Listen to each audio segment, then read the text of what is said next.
The following segment is sponsored by Providence Health and Services.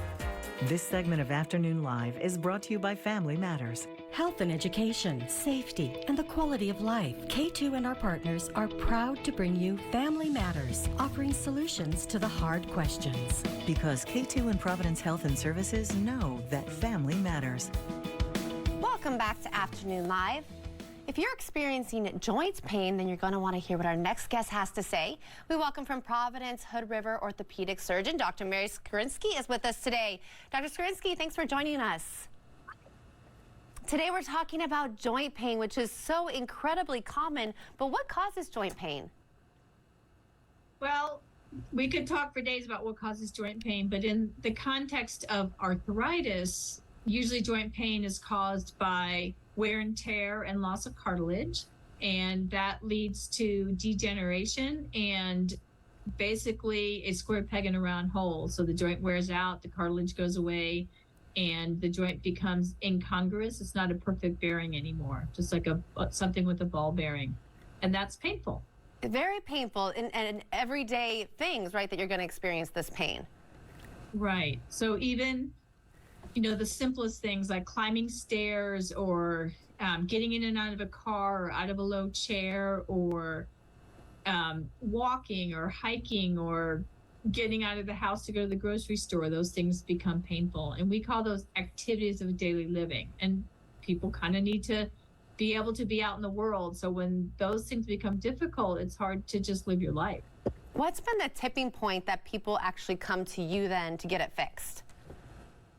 I think there's a bar that is different for every single person. So I've had people come in and say, I can't ski, to people come in to say, I can't walk 2 blocks. So everybody's bar is different. And I had this conversation with people when they first sit down in my office. What are your goals? What do you want to be able to do?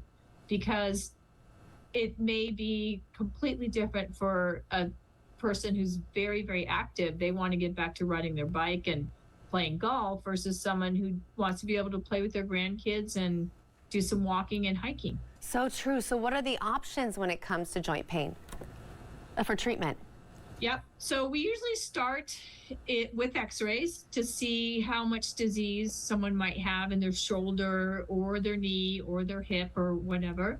And then depending on what those x-rays show and what the patient's goals are, we might offer medicine, we might offer injections, physical therapy. All those things can be temporizing and sometimes temporizing enough to be real helpful that people can get along for a while.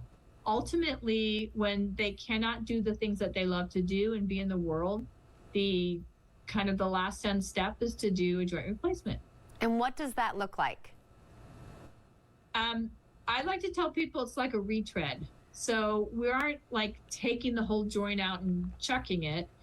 We really just resurface the bad part of the joint to make it once again a perfect bearing. That must feel so great for you, though, to see people then return to what they want to be doing in life. It is why people do joint replacement surgery as surgeons. It's a really rewarding practice. I saw a lady yesterday. I've done both her hips. She was just 3 weeks post-op, and she was able to run up and down the hall. Oh, that's incredible. It's amazing. It's really amazing. And I think that we have learned so much about how to replace joints that they last longer. The surgery is quicker. It's less painful. It's really become an amazing operation.